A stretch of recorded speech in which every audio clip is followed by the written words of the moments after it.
Hello नमस्कार, welcome to inculcate Learning. So DElEd course का जो हम एनआईओएस का मटेरियल कवर कर रहे थे, उसमें ब्लॉक 2 जिसमें हम पर्सनालिटी डेवलपमेंट की बात करते हैं, उसमें 4 यूनिट्स में करवा चुकी हूँ आपको। आज हम 5th यूनिट करेंगे।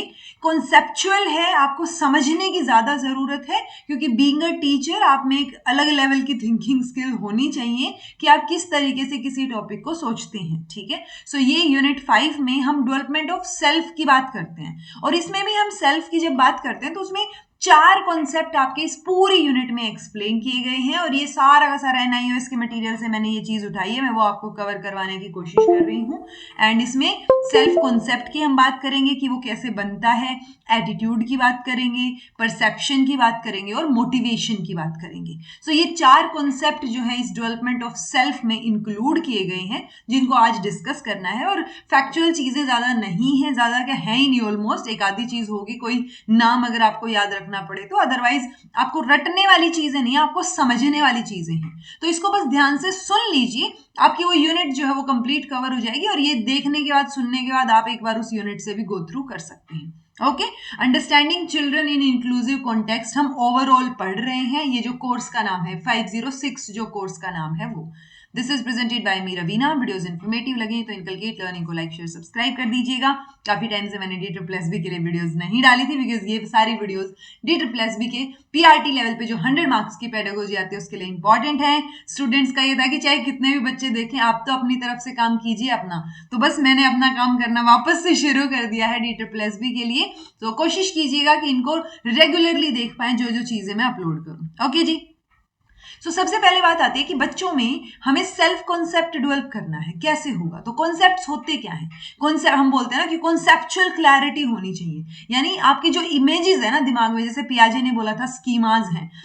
कॉन्सेप्ट का मतलब होता है कि जो आपके माइंड में इमेज होती है वो, और उस इमेज की वजह से वर्ल्ड कैसे फंक्शन करता है, चीजें कैसे काम करती है, वो हमें समझ आने लग जाता है फिर। ठीक है, वो जो आसपास चीजें दिख रही होती है, वहां से जो इमेजेस दिमाग में बनती हैं वो सर्व करती हैं बच्चों को, उनको हेल्प करती हैं संसार को, वर्ल्ड को समझने के लिए। जो भी चीजें हम सीखते हैं ना, उसका बेसिक यूनिट क्या रहेगी? कॉन्सेप्ट रहेगी। तो concept is the basic unit of all types of learning.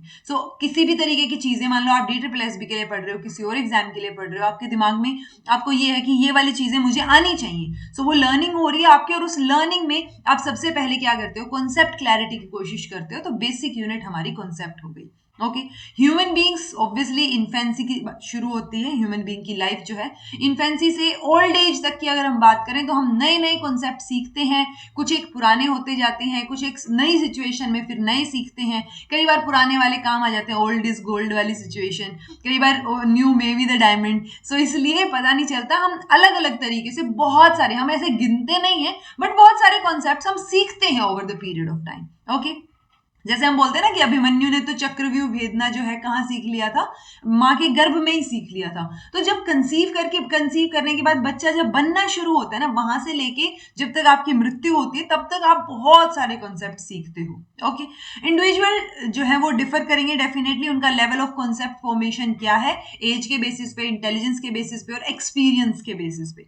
अब जो छोटा बच्चा है उसकी कॉन्सेप्ट क्लैरिटी किसी पर्टिकुलर चीज को लेके हो सकता है कम हो, क्योंकि वो एक स्टेज के बाद लॉजिकल रीजनिंग उसमें आएगी। बट जो बड़े लोग हैं, अडल्ट हैं, उनमें अलग लेवल का एक्सपीरियंस रहेगा, एज अलग है उनकी, तो उस हिसाब से हमारे कॉन्सेप्ट फॉर्मेशन का लेवल डेफिनेटली अलग अलग रहेगा। तो जो प्रोसेस है कॉन्सेप्ट फॉर्मेशन का, वो कहां से शुरू हो जाता है? जब बच्चा जन्म लेता है ना, फिर बड़ा होता है धीरे धीरे चीजें, तो वो ओवरऑल सारे मतलब कंफ्यूजन्स या जो भी कॉन्सेप्ट बनते हैं, तो वो पूरा प्रोसेस जो है जब बच्चा जन्म लेता है वहां से ही शुरू हो जाता है। ठीक है, कुछ एक उनकी सर्टेन बायोलॉजिकल इनहेरिटेंस रहेंगी, कुछ एक आप एक्सपीरियंस से सीखोगे। जैसे वो गर्भ में ही सीख लिया था वाली को हम इनहेरिटेंस एक तरीके से बोल सकते हैं कि शायद उसके फादर को या चीजों पहले किसी को आती हो वो चीज, तो वो जीन्स में ही ट्रांसफर हो गई वो, तो वो इनहेरिटेड ट्रेट्स भी हो सकते हैं बहुत सारे, और जो कॉन्सेप्ट फॉर्मेशन वाली चीज है। और एक्सपीरियंस के साथ जब आप एक्सटर्नल वर्ल्ड में अपने सेंसेस से चीजों को ग्रैब करते हो, क्योंकि सेंसेस को हम क्या बोलते हैं? गेटवेज ऑफ नॉलेज बोलते हैं ना, कि आपको कोई चीज ठंडी है, गर्म है, कैसे पता चले? आपने उसको टच करके देखा, खट्टी है, मीठी है, कैसी है, तीखी है, खा के देखा।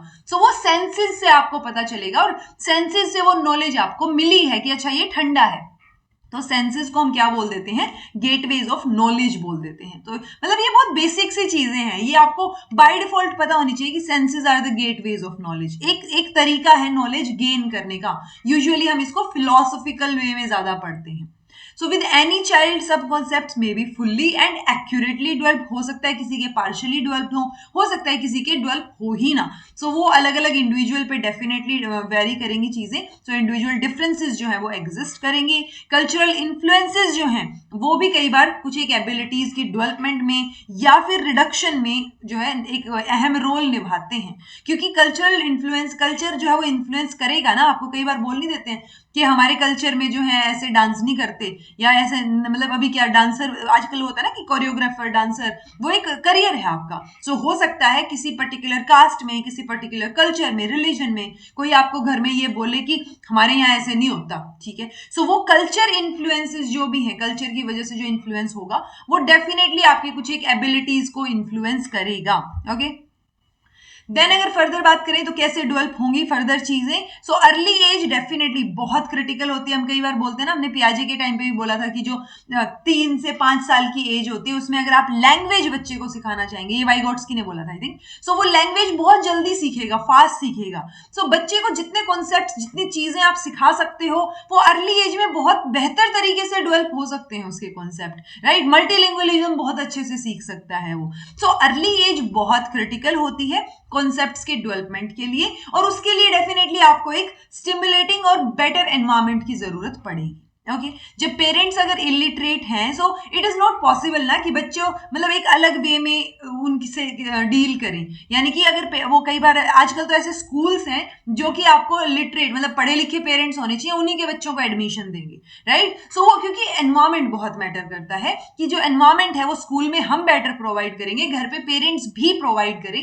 तब जाके बच्चा जो है वो बेटर तरीके से ग्रो हो पाएगा या डेवलप हो पाएगा। ओके, सो पेरेंट्स जो है बच्चे के अगर इलिटरेट है तो ऐसा पॉसिबल नहीं है कि वो उस तरीके से रिएक्ट करें, उससे अंडर मतलब बच्चे को बेहतर तरीके से समझ पाए, ठीक है, बिकॉज ऑफ देयर इलिटरेसी। सो जो होम का एनवायरमेंट है, स्कूल का एनवायरमेंट है, या जो नेबरहुड आसपास का एनवायरमेंट, इसीलिए कई बार आप बेटर सोसाइटी ढूंढते हो जब भी बच्चा प्लान करते हो। तो बेबी प्लानिंग से पहले आप बहुत सारी चीजों को कंसीडर करते हो। आप सोचते हो कि घर में इस तरीके के शब्द नहीं बोले जाएंगे, ऐसा एनवायरमेंट हम क्रिएट करेंगे, इस वाले स्कूल में भेजेंगे कि भाई सबसे महंगे स्कूल में भेजना है। सो वो सारी चीजें क्या हो जाती है, वो एनवायरमेंट डिसाइड करता है कि बच्चे का जो डेवलपमेंट है, उसके डेवलपमेंट पॉइंट ऑफ व्यू से ये सारी चीजें इंपॉर्टेंट हो जाती हैं। तब हम डिसाइड करते हैं कि हमें बच्चे को कहाँ भेजना है ताकि वो एक बेटर ह्यूमन बीइंग बने। कई बार होता है कि हम बेटर ह्यूमन बीइंग की बजाय बहुत सारे पेरेंट्स ये भी सोचते होंगे कि चलो जो भी है बस वो सक्सेसफुल हो जाए या ये बनेगा हमारा बच्चा। सो वो जो कुछ एक एक्सपेक्टेशंस होती है ना पहले से ही, ऑब्वियसली वो गलत होती है। बट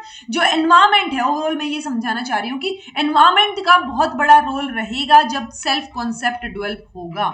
ओके, तो वो चीज हम यहाँ डिस्कस करना चाह रहे हैं।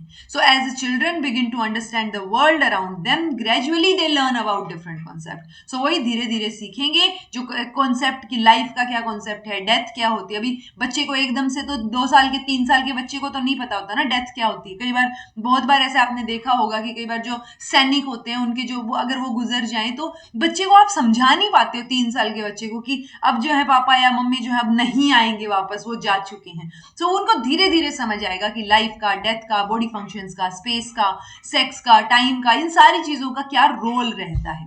ओके, सो सेल्फ कॉन्सेप्ट को कौन कौन से फैक्टर्स अफेक्ट करेंगे, सारे अफेक्ट करेंगे। जब हमने फिजिकल एनवायरमेंट बोल दिया तो आपका अपने लिए क्या नजरिया है, आप अपने प्रति क्या नजरिया रखते हैं, वो चीजें भी तो डिपेंड, वो चीजें किस पे डिपेंड करेंगी, बहुत सारी चीजों पे। कई बार देखो फिजिकल कंडीशन पे डेफिनेटली, बॉडी बिल्ड पे कि किस तरीके से, कई बच्चा अगर माल नरिशमेंट है का शिकार है और एक बहुत हट्टा कट्टा हेल्दी बच्चा है तो ऑब्वियसली सेल्फ कॉन्सेप्ट अलग रहेगा ना। माल न्यूट्रिशन वाला थोड़ा लो कॉन्फिडेंस में रहेगा, वो अपनी बात कहने से शायद डरे, तो वो चीजें, सो वो सेल्फ कॉन्सेप्ट को अफेक्ट करेगा।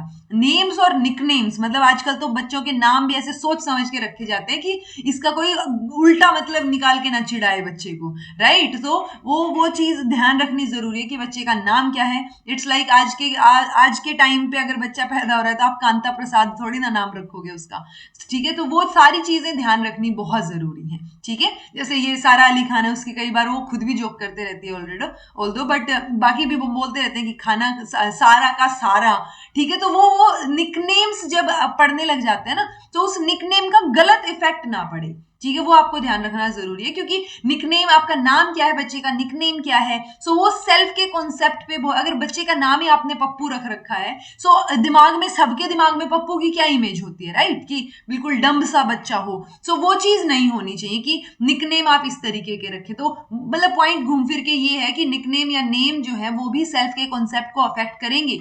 स्कूल का एनवायरमेंट, सोशल लेवल पे क्या एक्सेप्टेंस है, सक्सेस या फेलियर, जेंडर, इंटेलिजेंस, और भी फैक्टर जिसमें हम रिलेशनशिप देखते हैं फैमिली मेंबर्स के साथ, ऑर्डिनल पोजीशन, या जो बच्चे को ट्रेन करने के लिए हम मेथड्स यूज करते हैं, कौन से एथनिक ग्रुप से, कौन से रिलीजन से, मोबिलिटी, एनवायरमेंट क्या है, तो वो सारी चीजें बहुत इंपॉर्टेंट रोल प्ले करेंगी जब कॉन्सेप्ट फॉर्मेशन की बात आएगी। ओके, अब जब कॉन्सेप्ट फॉर्मेशन की बात आती है तो इसमें बच्चों में हमें वैल्यूज डेवलप करनी होती है। ये चीज आप फैक्चुअली याद रख सकते हैं, क्योंकि पता नहीं कहां से क्या क्वेश्चन पूछ लिया जाए, और जब एनआईओएस का मटेरियल आप पूरा कवर कर ही रहे हैं, तो उसमें से अगर कोई क्वेश्चन आए और आपका गलत हो तो बहुत दुख होगा आपको भी। ओके, तो एक जर्मन फिलोसोफर फ्रेडरिक्स नेट्स जो है वो, उन्होंने सबसे पहले वैल्यूज टर्म को यूज किया था 1880 में, मोरल बिलीफ और एटीट्यूड शो करने के लिए, जो कि पर्सनल है और सब्जेक्टिव है, ठीक है। तो वैल्यूज क्या है, वैल्यूज पर्सनल भी हो सकते हैं। मोरल वैल्यूज कई बार मतलब मेरा गलत आपके लिए सही हो सकता है ना, मैं ये बोल रही हूँ ये चीज सही है, तो हो सकता है आपके लिए वो गलत हो।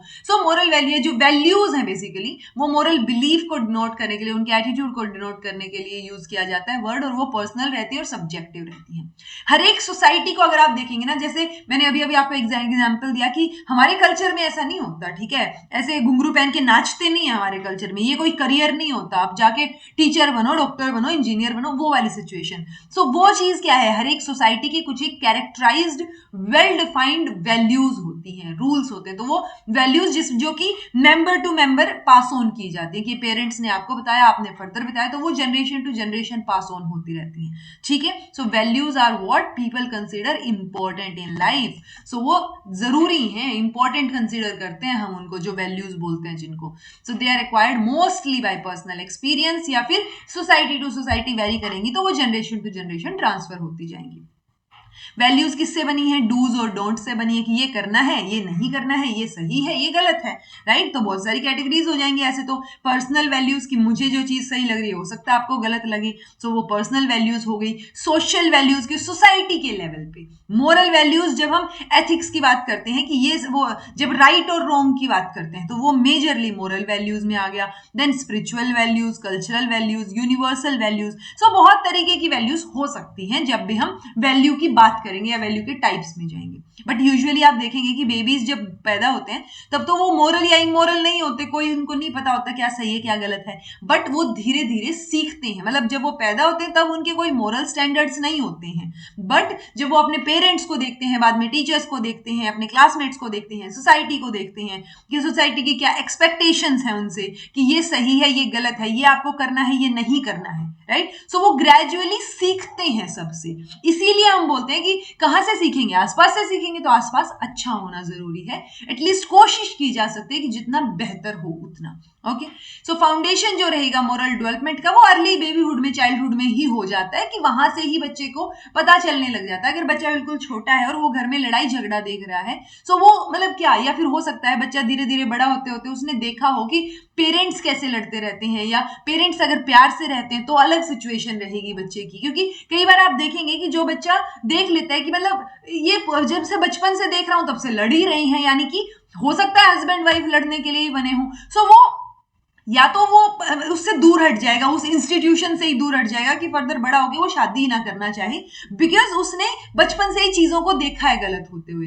या फिर हो सकता है इसका एग्जैक्ट ऑपोजिट हो कि यार ये तो नॉर्मल नहीं, मुझे ऐसा नहीं करना है, राइट। सो वो बहुत सारी चीजें जो है वो अर्ली चाइल्डहुड में ही क्या हो जाती हैं, एक बेस सेट हो जाता है उनका, और वहां से ही बच्चा फर्दर सीखता है अपने बिहेवियर या बाकी सारी चीजें जो है वो कहां से गाइडेंस मिलेगी, वो अर्ली चाइल्डहुड में जो बिहेवियर उसने देखा है वहां से मिलेगी। ओके इसीलिए आपने कई बार देखा होगा कि जो एक्चुअली आजकल जो नए नए पेरेंट्स बनते हैं वो कोई भी आसपास मतलब भले ही वो आपस में गाली गलौज कई बार कर देते हो कि इंग्लिश में जो वर्ड्स होते हैं उनमें, बट जब बेबी हो तो उसके सामने नहीं बोलनी है, किसी और को भी नहीं बोलने देंगे, राइट। सो वो चीजें हैं और वो चलती भी रहेंगी एक तरीके से। तो मोरल डेवलपमेंट जो है वो अर्ली चाइल्डहुड में सेट हो जाता है, धीरे धीरे करके एक बेस सेट हो जाता है। तो ऑब्वियसली सबसे पहले बेबीज से तो कोई एक्सपेक्ट नहीं करता, कई बार बोलते हैं ना कि देख इसने ये तोड़ दी है चीज, सो वो बच्चे ने तोड़ी है तो आप बोलेंगे कोई नहीं ये छोटी है ना, छोटा है ना। सो वो चीज चलती रहती है हमेशा। और इसी यही वो जो छोटा वर्ड है ना कि ये तो छोटे हैं, तो वो छोटे वाले जो बच्चे रहेंगे यानी जो एक एल्डर रहेगा, एक यंगर वंस जो रहेंगे फैमिली में, उनको थोड़े से एडवांटेज वाले पार्ट पे रहते हैं कि कोई बात नहीं, मतलब उनकी गलतियां कई तरीके से माफ हो जाती हैं कि ये तो छोटे हैं, बड़े वाले की नहीं होंगी, बट बेचारे बड़े की कोई गलती नहीं होती है, बट चूंकि वो बड़े हैं इसलिए उनकी गलतियां माफ नहीं होती हैं, ठीक है। सो कोई एक्सपेक्ट नहीं करता बेबीज से कि वो अच्छे प्रॉपर स्टैंडर्ड तरीके से बिहेव करें, कोई दिक्कत नहीं होती, वो जैसे बिहेव करें। मतलब बच्चा अगर बाहर जाके दुकान में जाके पसर भी जाएगा, बेइज्जती भी करा देगा, तो आपको ये लगेगा अभी क्या कर सकते हैं, बच्चा है, ठीक है। सो वो चीज है यहाँ पे। बट एक सीरियस प्रॉब्लम आ जाती है कि जो babies soon discover that they get more attention when they do things to annoy others. तो ये चीज वहां गलत हो जाती है कि उनको ये पता चल जाता है कि ठीक है हमें तो कुछ कहेंगे नहीं, और उनको अटेंशन भी तब मिलती है जब, क्योंकि कई बार बच्चा अगर सही काम कर रहा है ना, आप उसको अप्रिशिएट नहीं करते हर बार, बट जब वो गलत कर रहा है तो आप हर बार टोकोगे कि ये नहीं करना है। तो इसीलिए कई बार हम बोलते हैं ना कि इसको जब मना करो करने को वो ही करता है, ये तो वो इसलिए करता है बच्चा क्योंकि उससे उसको अटेंशन मिल रही है, आप उसको मना कर रहे हो उस चीज के लिए। जब आप उसको पॉजिटिव चीज के लिए अप्रिशिएट करोगे बार बार, तो हो सकता है ना वो पॉजिटिव चीज भी करे। सो इट्स ऑल अबाउट कि आप कैसा एनवायरमेंट प्रोवाइड करते हैं, कैसे ट्रीट करते हैं बच्चे को। Okay, role of discipline in the development of values. तो डिसिप्लिन का क्या रोल रहेगा जब वैल्यूज डेवलप करने की या इनकलकेट करने की बात आएगी। Okay, so disciplining is the societies way of teaching children की सही तरीका क्या है बिहेव करने का।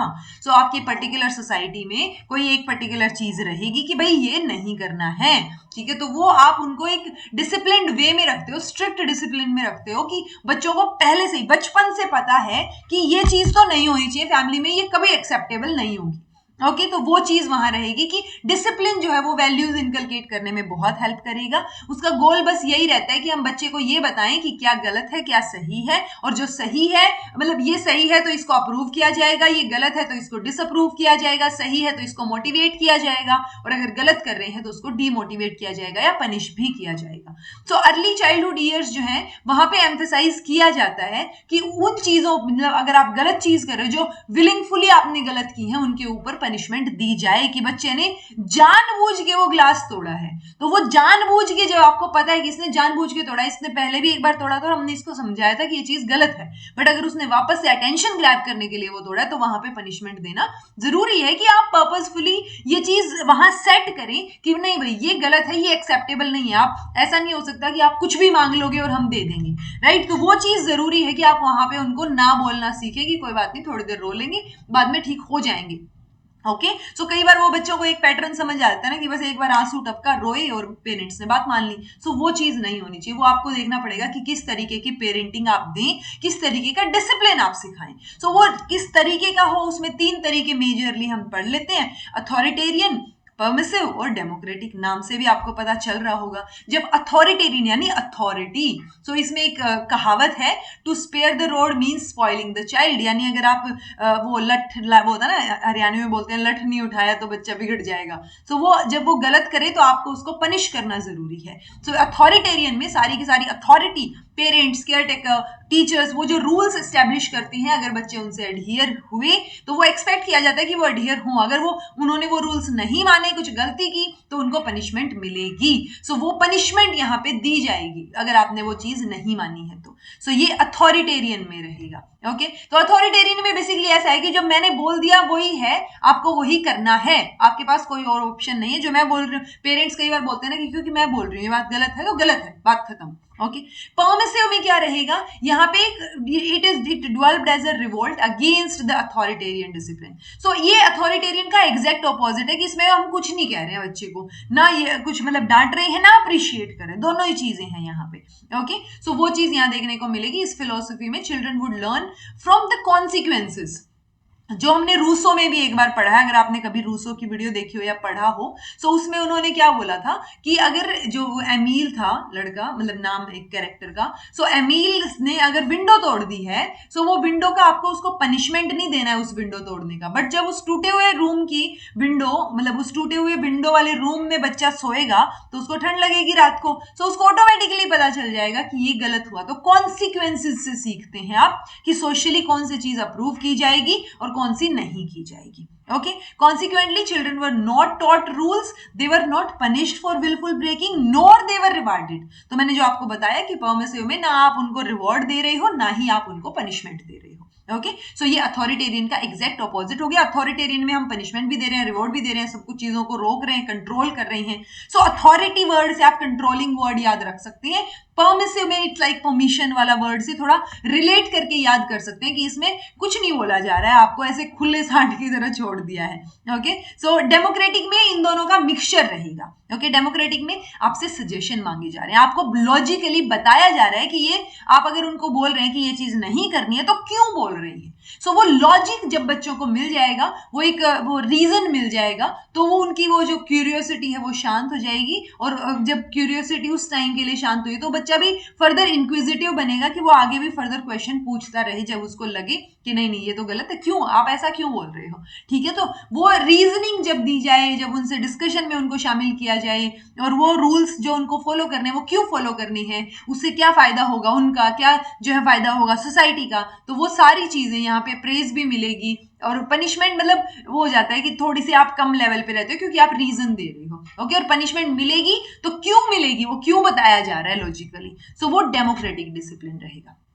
ये हमने सेल्फ कॉन्सेप्ट को पढ़ा। ओके, सेल्फ कॉन्सेप्ट में सेल्फ की बात की हमने। अब अगर हम बात करें एटीट्यूड की, कि बच्चों में जो डेवलपमेंट होता है एटीट्यूड का, मतलब क्या है उस एटीट्यूड का। ओके, सो एटीट्यूड जो है वो एक कंसिडरेबल डिफरेंस क्रिएट करता है लाइफ में, कि आप कैसे रिएक्ट करते हैं सक्सेस के लिए, फेलियर के लिए, अपने काम के प्रति आपका क्या एटीट्यूड है, आपकी एबिलिटीज के प्रति क्या एटीट्यूड है। सो वो एटीट्यूड एक तरीके से आपको क्या शो करता है, एडजस्टमेंट शो करता है। कई बार होता है ना कि अगर आपने किसी पर्टिकुलर सिचुएशन में एडजस्ट नहीं किया और आप अपनी बात पे अड़े रहे, तो क्या ये चीज जो आपका बिहेवियर है क्या शो करेगा, बहुत एटीट्यूड है भाई इसमें तो।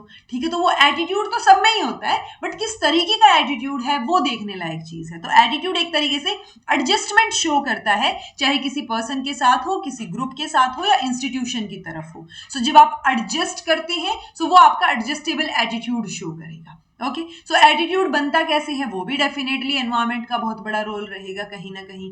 ठीक है, कि अगर आपको पेरेंट्स ने शुरुआत से ही कि भाई सबसे मिलजुल के रहना है, एडजस्टमेंट सिखाई है, सो एक बेटर एटीट्यूड डेवलप होगा। सो वो एटीट्यूड की डेवलपमेंट, चाहे कैसा भी एटीट्यूड हो आपका, वो आपके एनवायरमेंट से ही आएगा। फ्रीमैन ने क्या बोला है इसकी डेफिनेशन में, a dispositional readiness to respond to certain situations, person, object, idea in a consistent manner which has been learnt and has become one's typical mode of response, कि ये तो हर बार ही ऐसे बिहेव करते हैं। ठीक है, तो वो एक क्या हो गया उनका हर बार का एटीट्यूड। वो जब आप रिपीटेडली किसी पर्टिकुलर मतलब एक टिपिकल हो जाते हो ना आप उस बिहेवियर को लेके, जो आपने सीखा है over the period of time कि इस सिचुएशन में या इस ऑब्जेक्ट या इस पर्सन के साथ कैसे ट्रीट करना है, कैसे रिस्पॉन्ड करना है।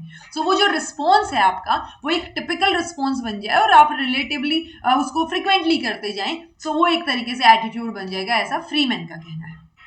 आपको रटने की जरूरत नहीं है डेफिनेशन। ओके, बस सोचिए इस टॉपिक के बारे में कि ओके एटीट्यूड की बात हो रही है, आपका किस तरीके का है और एटीट्यूड होता क्या है। अच्छा, ये भी बोल दिया कि एटीट्यूड ऑब्जर्वेबल नहीं है, आप एटीट्यूड को ऑब्जर्व नहीं कर सकते। ठीक है, क्यों, क्योंकि ये कैसे शो होगा, आप इसकी इन्फ्रेंस निकाल सकते हो, अनुमान लगा सकते हो जो भी ओवर्ट बिहेवियर आपको नजर आएगा। ओके, मान लो आप किसी दिन मेरे से मिले तो मैं कैसे बिहेव करती हूं उस बेसिस पे आप अनुमान लगाएंगे कि इस इंसान का एटीट्यूड किस तरीके का है। ओके, सो एटीट्यूड को ऑब्जर्व नहीं किया जा सकता, बस हम अनुमान लगा सकते हैं क्योंकि हमें नहीं पता ना अगले इंसान के हम बिहेवियर से ही तो जज कर रहे हैं। सो वो जो बिहेवियर, ओवर्ट बिहेवियर, बाह्य तौर पे जो बिहेवियर हो रहा है कि आप कैसे रिएक्ट करते हैं, कैसे बातचीत करते हैं, हैं उससे हम अनुमान लगाते हैं कि आपका एटीट्यूड क्या है, अदरवाइज एटीट्यूड जो है वो ऑब्जर्वेबल नहीं रहेगा।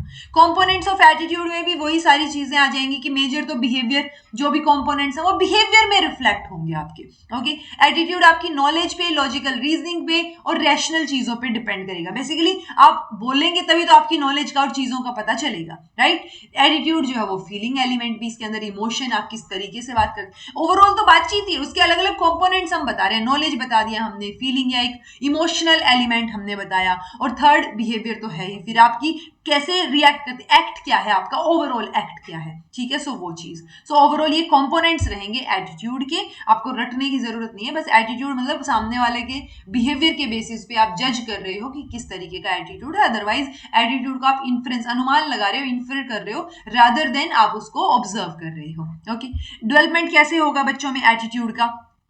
Attitude of children develop at first home, सबसे पहले तो घर पे ही होगा, फिर स्कूल में होगा, फिर पीयर के साथ आप कैसे रिएक्ट करते हो, फिर आपने सोसाइटी में चीजों को लेके कैसे आपके पर्सनल एक्सपीरियंसेस रहे हैं। जैसे जैसे बच्चा बड़ा हो रहा है तो उसकी जो नीड सेटिस्फेक्शन है या जो इन्फॉर्मेशन के लिए एक्सपोजर है, सो ओवरऑल तो आप एक्सपीरियंस से ही सीख रहे हो, बस हमने अलग अलग वोकैब दे दिए, इसको शब्द अलग अलग दे दिए हैं कि अच्छा पर्सनल एक्सपीरियंस से सीख रहे हो, नीड सेटिस्फेक्शन, इन्फॉर्मेशन से कितना एक्सपोजर है, घर का एनवायरमेंट कैसा है, स्कूल का कैसा है, बच्चों के साथ जो खेलते हो वो ग्रुप कैसा है आपका।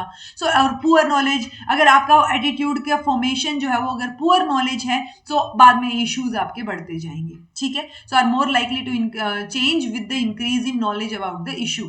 सो वो अगर पुअर बेस है एटीट्यूड, मतलब आपने किसी एक बेस को मान के और वो पुअर इंफॉर्मेशन थी, उस बेसिस पे अगर एटीट्यूड फॉर्म हुआ है, सो वो एटीट्यूड चेंज भी हो सकता है जैसे जैसे आपको ज्यादा नॉलेज मिले। Okay, all are associated with the number of groups, children जो है वो भी एसोसिएटेड रहेंगे अपने अलग अलग ग्रुप्स, फैमिली के साथ, पीयर के साथ, रिलीजन, एथनिक, कल्चर, सारी चीजों के साथ। सो यहाँ से जो अलग अलग चीजों से आप कनेक्टेड है ना, वो कनेक्टेड लोग भी, वो कनेक्टेड चीजें, इंस्टीट्यूशन, सब लोग आपके एटीट्यूड डेवलपमेंट में हेल्प करेंगे। ओके, प्राइमरी ग्रुप में कौन कौन आ जाता है? फैमिली आ जाती है, फ्रेंड्स आ जाते हैं, पीयर ग्रुप आ जाता है स्कूल में जो आपका है। सेकेंडरी ग्रुप जो जिससे आपका एक्सपोजर डायरेक्ट नहीं है, थोड़ा दूर से है, ठीक है। तो वो जैसे ये हमने बहुत सारी थियरीज में भी पढ़ा है अगर आपने देखा हो तो। This happens because the primary group expose the member to some source of information, exerts greater pressure on the member to conform to the group norms. तो क्योंकि जो प्राइमरी ग्रुप है, अब फैमिली में आप रह रहे हो तो फैमिली के अपने रूल्स है ना, जब एक बार पापा ने या मम्मी ने कुछ बोल दिया तो आपको करना पड़ेगा ना, क्योंकि आप उस जगह पे रह रहे हो, तो आपको आपके ऊपर एक तरीके से प्रेशर भी एक्सर्ट किया जाता है कि आप वो चीज करें ताकि आप उस ग्रुप नॉर्म्स के साथ मिलके चल सके। ओके, सो वंस जब ये एटीट्यूड एक बार बन जाते हैं, पूरी प्रॉपर नॉलेज के साथ बन जाते हैं, सो वो एटीट्यूड आपका स्टेबल रहेगा और वहां पे फिर रेजिस्टेंस आपको देखने को मिलेगा जब भी कोई चेंज आएगा। जैसे हम कई बार बोलते हैं ना कि अडल्टहुड तक आते आते एक पर्टिकुलर एटीट्यूड आपकी पर्सनैलिटी में डेवलप हो जाता है और उसकी वजह से आप एकदम से आप रेजिस्ट करते हैं चेंज के प्रति। जैसे मान लो कई बार पेरेंट्स जो हैं वो इंटर रिलीजन मैरिज को मान लो क्या कर रहे हैं, रेजिस्ट कर रहे हैं, क्योंकि उन्होंने उनका एटीट्यूड उस पर्टिकुलर चीज के लिए स्टेबल हो चुका है, बन चुका है। अब अगर कोई चेंज करने को बोलेगा सडनली, तो वो रेजिस्टेंस वहां पे आपको देखने को डेफिनेटली मिलेगी। ओके, टीचर का क्या रोल रहता है कि बच्चे का अच्छा डेवलपमेंट हो, अच्छा गुड एटीट्यूड जो है बच्चे का डेवलप हो। कैसे? सो इफेक्टिव एटीट्यूड और एक्शंस जो है वो टीचर्स के ऊपर, मतलब टीचर्स का एक पॉजिटिव तरीके से रिएक्ट करना, बहुत एक मतलब टीचर जो है वो बहुत बड़ा इंपैक्ट बच्चों के ऊपर डालता है और एक पॉजिटिव डिफरेंस क्रिएट कर सकता है बच्चों की लाइफ में अगर वो इफेक्टिव एटीट्यूड और उसका एक्शन बेटर है तो। Okay, bye examining prior educational experiences, तो बच्चे के पहले क्या एक्सपीरियंस रहे हैं उस बेसिस पे भी टीचर एक अच्छा एटीट्यूड डेवलप कर सकता है। मान लो आपका एक अच्छा एटीट्यूड नहीं है किसके प्रति, मैथ्स के प्रति नहीं है, क्योंकि हो सकता है आपके मैथ्स के टीचर पहले जो रहे हो आपको नहीं समझ आया हो, बट अब जो टीचर आएगा वो आपके प्रायर एजुकेशनल एक्सपीरियंसेस को एग्जामिन करेगा और चीजों को डिस्कस करेगा ताकि एक बेटर एटीट्यूड आपका उस पर्टिकुलर चीज के लिए बनाया जा सके। ठीक है, सो रिस्पॉन्सिबिलिटी जो है फॉर प्रिपेयरिंग टीचर्स वो अज्यूम की जाती है टीचर एजुकेशन प्रोग्राम के द्वारा, ताकि वो बेटर तरीके के टीचर्स प्रोड्यूस कर सके, क्रिएट कर सके और वो फिर फर्दर अच्छे बच्चे क्रिएट कर सके और उनमें फिर गुड एटीट्यूड जो है वो डेवलप डेवलप हो सके। Okay, so by the time जो अंडर ग्रेजुएट स्टूडेंट्स हैं वो एनरोल करेंगे टीचिंग कोर्सेज में, उनके भी अपने कुछ एक्सपीरियंसेस रहे होंगे, उनके भी अपने टीचर्स के साथ कुछ एक्सपीरियंसेस रहे होंगे, तो वो चीजें भी, उनका खुद का पर्सनल एटीट्यूड भी किस तरीके का होगा, वो उनके पहले की चीजों, मतलब वो एक साइकिल से चलती रहेगी कि एक बच्चा जब टीचर बन रहा है तो एज अ स्टूडेंट तो उसने बहुत सारी चीजें देखी है ना, वो उसी तरीके से फिर वैसा ही टीचर बनेगा जैसे चीजें उसने देखी होंगी। ठीक है, सो ये जो स्टूडेंट्स जो भी चीजें अचीव करेंगे ये डेफिनेटली एजुकेशनल अपॉर्चुनिटीज के बेसिस पे धीरे धीरे जो है वो चीजें इनकलकेट होती रहेगी। ओके, सो 5 इफेक्टिव टीचर एटीट्यूड हो सकते हैं। पहला एटीट्यूड है डेमोन्स्ट्रेटिंग केयरिंग एंड काइंडनेस, तो केयर और काइंडनेस जो है आप शो करें। सेकंड एटीट्यूड है कि आप रिस्पॉन्सिबिलिटी को शेयर करें। थर्ड एटीट्यूड है कि सेंसिटिवली एक्सेप्ट करें डाइवर्सिटी को। फोर्थ एटीट्यूड है फोस्टरिंग इंडिविजुअलाइज्ड इंस्ट्रक्शंस, कि आप बेटर तरीके से उनके अंदर, मतलब जो भी इंडिविजुअल बेसिस पे या जो इंडिविजुअल डिफरेंसेस के बेसिस पे आपको अलग इंस्ट्रक्शंस देनी है आप वो फोस्टर करें। फिफ्थ एटीट्यूड आपका क्रिएटिविटी एनकरेज करना है। सो ये सारी चीजों में सब कुछ ही आ गया एक तरीके से इन वर्ड्स को अगर हम एक्सप्लेन करने निकले तो। सो अगर टीचर का ये एटीट्यूड है सो वो एक इफेक्टिव टीचर एटीट्यूड में काउंट किया जाएगा। ओके, अब बात आती है परसेप्शन की, क्योंकि जो आपका एटीट्यूड है, जिस तरीके से आप चीजों को देखते हैं, जो आपका परसेप्शन बना है किसी भी मतलब आपने परसेप्ट की है ना चीजें, प्रत्यक्ष रूप से चीजों को किया है, ग्रहण किया है, नॉलेज को ग्रहण किया है, सो वो वर्ड रहेगा, क्या रहेगा, परसेप्शन। तो वो भी एक इंपॉर्टेंट रोल प्ले करता है डेवलपमेंट में। सो परसेप्शन वर्ड क्या डिनोट करता है, process of getting to know the environment by use of senses. तो बोलते हैं ना प्रत्यक्ष को प्रमाण की जरूरत नहीं है, कि मैंने खुद अपनी आंखों से देखा है तो अब मैं और क्या एविडेंस मांगू, राइट। तो वो परसेप्शन है आपका कि आपने जब अपने सेंस ऑर्गन्स का इस्तेमाल करके कोई नॉलेज अगर गेन की है, कोई भी चीज अगर आपको मिली है, ग्रहण की है आपने, तो वो नॉलेज आपकी परसेप्शन में इंक्लूडेड रहेगी। Okay, the stimuli come from the object around us in the environment but the stimuli are not the object। कि जो स्टिमुलस हमें मिलता है ना, वो स्टिमुलस हमें, वो मतलब स्टिमुलस और ऑब्जेक्ट में आपको डिफरेंशिएट करना आना चाहिए, कि जो स्टिमुलस है वो एक तरीके से मतलब स्टिमुलस पूरा, ऑब्जेक्ट अलग है, ऑब्जेक्ट से हमें स्टिमुलस फिर भी मिल सकता है। ओके, तो आपको ये समझ आना चाहिए कि स्टिमुलस और ऑब्जेक्ट दो अलग अलग चीजें हैं। जिस तरीके से हम इंफॉर्मेशन को इंटरप्रेट करते हैं तो वो हम जो सेंसेस के इस्तेमाल से अगर हम उसको इंटरप्रेट करेंगे, गैदर करेंगे, प्रोसेस करेंगे, सो वो चीज हम किसमें, परसेप्शन में इंक्लूड करेंगे। सो परसेप्शन पता हो आपको, स्टिमुलस और ऑब्जेक्ट दोनों अलग चीजें हैं वो पता हो आपको। ओके, अगर आपने कोई चीज परसीव नहीं की है रियल सेंसेस से, सो आप उस वर्ल्ड में कैसे फिट होंगे वो थोड़ा सा इंपॉसिबल हो जाएगा। So without the ability to perceive it is impossible for the developing child to have a real sense कि वो कौन है, उनका सेल्फ का क्या कॉन्सेप्ट है और वो कैसे इस वर्ल्ड में फिट बैठते हैं। Okay, an example of critical period in terms of development of perception relating to a squint in age 3. It has been identified that when a squint is repaired from before the child reaches the age of 3, then the bioocular vision develops fine. So ये अपने आई site के ऊपर बता रखा है। कई बार बोलते हैं ना कि अगर आपने 3 साल से पहले आंखें ठीक करा ली होती है, ऑपरेशन हो गया होता है, या ये चीज हो गई होती तो आपकी आंखें अब ठीक होती, बट अब वो ऑपरेशन पॉसिबल नहीं है, राइट। सो वो एक पर्टिकुलर पीरियड रहेगा, क्रिटिकल पीरियड का एग्जांपल जो है वो इन्होंने दिया है। Okay, importance of perception, perception की क्या इंपॉर्टेंस रहेगी, डेफिनेटली आप किस तरीके से चीजों को परसीव करते हैं ये बहुत इंपॉर्टेंट है, क्योंकि आप जिस तरीके से चीजों को परसीव करेंगे, उस नॉलेज को गेन करेंगे, उसी वो चीजें आपके फर्दर सोशलाइजेशन को, बाकी चीजों को अफेक्ट करेंगी, आपका एनवायरमेंट को भी डायरेक्ट अफेक्ट करेंगी। और एनवायरमेंट की अफेक्शन की वजह, मतलब एनवायरमेंट की जो एनवायरमेंट अफेक्ट कर रहा है किसी पर्टिकुलर चीज को, उसी तरीके से आप परसीव करेंगे, तो ये दोनों चीजें भी कोरिलेटेड चलती रहेंगी। ठीक है, सो रीजन अगर हम देखें कि परसेप्शन क्यों इंपॉर्टेंट है किसी भी बच्चे के डेवलपमेंट के लिए, सो वो अलग अलग रीजन है। एक सोशलाइजेशन है, नॉलेज का एक्विजिशन है, लैंग्वेज का एक्विजिशन है, इमोशनल रिस्पॉन्स आप किस तरीके से दे रहे हैं, मेमोरी कैसी है, सेल्फ प्रिजर्वेशन कैसा है, हैंड आई कोऑर्डिनेशन कैसा है, या सेंस है आपको सेल्फ अवेयरनेस की या नहीं है। तो ये सारी चीजें आपके परसेप्शन से जो है अफेक्ट करेंगी। तो इसलिए आप किस तरीके से परसीव कर रहे हैं चीजों को, उसी तरीके से आप सोशल लेवल पे भी बिहेव करेंगे, किस तरीके से आपने परसीव किया है, वो एक तरीका हो गया नॉलेज के एक्विजिशन का, लैंग्वेज के एक्विजिशन का। तो आप जिस तरीके से चीजों को परसीव करेंगे, जो आपका परसेप्शन रहेगा, वो इन बाकी सारी चीजों को भी अफेक्ट करेगा, इंपॉर्टेंट रहेगा इन सारी चीजों के लिए। ओके, फर्दर अगर बात करें तो नॉलेज, मेमोरी और परसेप्शन। तो विदाउट परसेप्चुअल डेवलपमेंट एक बच्चा जो है ना वो नई नॉलेज गेन कर पाएगा, ना ही उसको याद रख पाएगा, मेमोराइज नहीं कर पाएगा। ओके, सो ये सब कुछ किस वजह से हो रहा है? परसेप्शन की वजह से हो रहा है, कि इसीलिए परसेप्शन को बहुत नेसेसरी बोला गया है बच्चे के लिए, ताकि वो नॉलेज को स्टोर करने के लायक बने। ओके, सो परसेप्चुअल डेवलपमेंट बहुत इंपॉर्टेंट है, कि आप किस तरीके की किस चीज को कैसे परसीव करते हैं। सो इसलिए बोला जाता है कि परसेप्शन इंपॉर्टेंट है, कि आपका पहले होता है ना, पहले किसी इंसान को देखते या बातचीत करते ही क्या परसेप्शन बना है, आपने क्या परसीव किया है वहां से। Okay, so friendships require the ability to respond to another person, making perception key to establishing and maintaining relationships. So वो परसेप्शन आप कई बार, मतलब आपको ओवरऑल सिर्फ ये ध्यान रखना है कि बच्चे के लिए या बच्चे के डेवलपमेंट के लिए परसेप्शन जो है वो एक बहुत इंपॉर्टेंट रोल प्ले करेगा।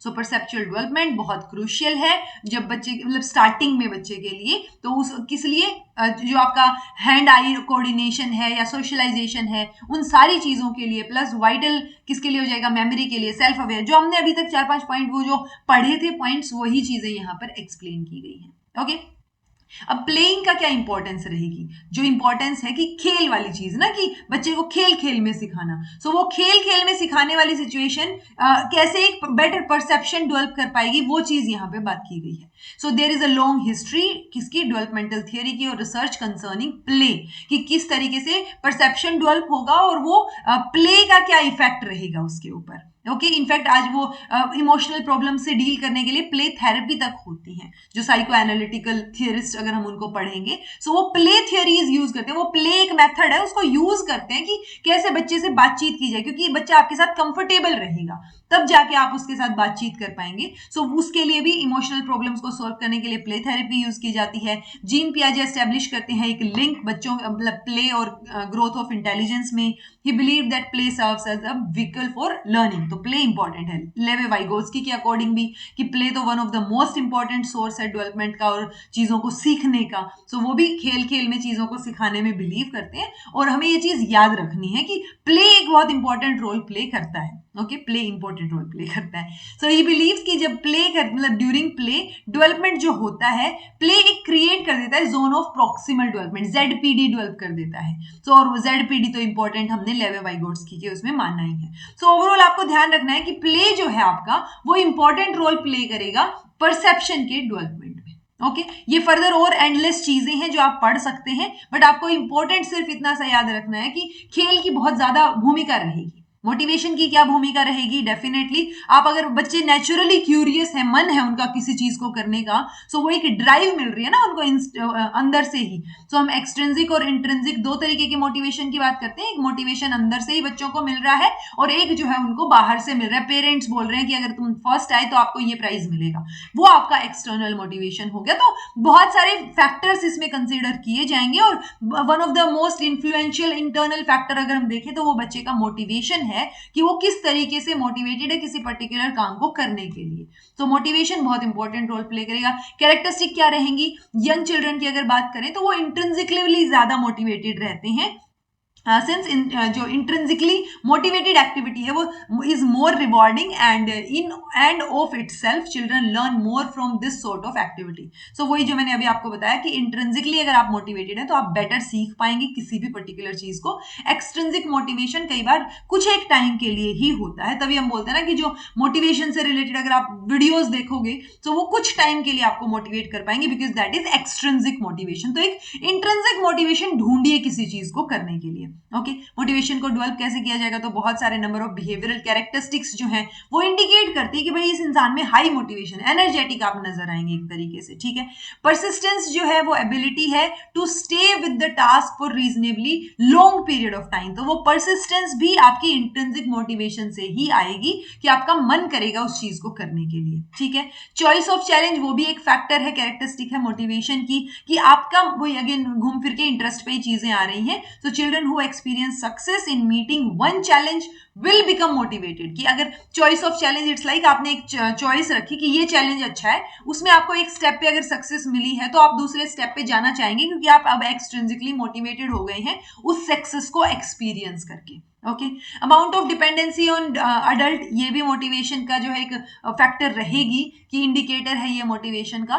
तो चिल्ड्रन जो स्ट्रॉन्ग इंट्रिंसिकली मोटिवेटेड हैं उनको किसी अडल्ट कॉन्स्टेंसी की, अडल्ट के ऊपर डिपेंड होने की जरूरत नहीं पड़ेगी. अगर एक्सट्रिंसिकली है तो आप उनके ऊपर डिपेंडेंट है कि वो आपको मोटिवेट कर दें. ओके, और एक लास्ट इंडिकेटर रहेगा मोटिवेशन लेवल का इमोशन. सो जो बच्चे क्लियर हैं अपने पर्टिकुलर, मतलब एक पॉजिटिव डिस्प्ले ऑफ इमोशन अगर वो करते हैं किसी भी पर्टिकुलर चीज को लेके या जो चीज उनको सीखनी है उसको लेके, सो अगर इमोशन पॉजिटिवली अटैच्ड है तो वो बेटर तरीके से इंट्रिंसिकली मोटिवेटेड रहेंगे. और वो जो है मतलब अगर मोटिवेशन नहीं होगा तो वो चुपचाप नजर आएंगे, बिल्कुल बोर्ड नजर आएंगे. सो वो मोटिवेशन जो है वो एक पॉजिटिव डिस्प्ले ऑफ इमोशन भी आपको नजर वहां पर आएगा. मोटिवेशन को एनहेंस कैसे किया जाए? टीचर्स डेफिनेटली, जो मतलब for teachers teaching young children, तो एक गोल होता है पर्टिकुलरली कि वो कैसे सपोर्ट करें उनके मोटिवेशन को डेवलप करने के लिए, ताकि अगर बच्चे मोटिवेटेड रहेंगे तो एक ऑप्टिमम एजुकेशनल ग्रोथ हमें देखने को मिलेगी. टीचर को कॉशियस रहना बहुत जरूरी है कि कब यूज करना है एक्सट्रिंसिक अवार्ड को और कब नहीं करना है. ओके, प्रेज डेफिनेटली बहुत इंपॉर्टेंट है, अप्रोप्रिएट जगह पे यूज की जानी चाहिए, क्योंकि वो बच्चा अगर वो है ना कि कोई काम कर रहा है because she is interested, not because कि उसको प्रेज मिलेगी. तो आपको प्रेज इस लेवल तक रखनी है बस कि उसको मतलब उसका मन है तो ही वो काम करे उस पर्टिकुलर चीज के लिए. ओके, सो और बहुत सारी स्ट्रैटेजीज भी हैं टीचर्स के लिए जो कि फुल्ली इंट्रिंसिक जो है बच्चों को रख सकते हैं. वो आप सोच सकते हैं, खुद भी सोच सकते हैं. ये बहुत सारी स्ट्रैटेजीज, कुछ एक चीजें मैंने आपको बताई, कुछ एक चीजें आप खुद भी सोच सकते हैं. ठीक है जी. सो ये हमने सेल्फ कंप्लीट पढ़ा, जिसमें हमने सेल्फ कॉन्सेप्ट की बात की जो हमने शुरू में ही बता दिया था. उसके बाद हमने परसेप्शन की, एटीट्यूड की, मोटिवेशन की, इन सारी चीजों को डिस्कस किया. सो ये आपकी यूनिट यहाँ पे कंप्लीट होती है. आपको जब वैल्यूज वाली टर्म 1880 में थी या 1980 में थी, किसने यूज की, जो जर्मन क्या थे वो बताना मुझे आप, जो मैंने ऊपर नाम कराया था. सिर्फ एक ही फैक्चुअल क्वेश्चन यहां से है कि वैल्यूज वर्ड जो है वो किसने यूज किया सबसे पहले. ओके, अदरवाइज कोई फैक्चुअल क्वेश्चन नहीं है. समझने वाली चीज है कि सेल्फ का कॉन्सेप्ट कैसे डेवलप होता है, तो कैसे एक बेटर एनवायरमेंट क्रिएट किया जा सकता है, या बीइंग अ पेरेंट आप कैसे ट्रीट करेंगे बच्चे को, वो सारी चीजें आप इस यूनिट से सीख सकते हैं. ठीक है जी. So this was all about today. Thank you so much for watching. Be happy, keep smiling, subscribe to inculcate learning because it is absolutely free, and be consistent in your efforts.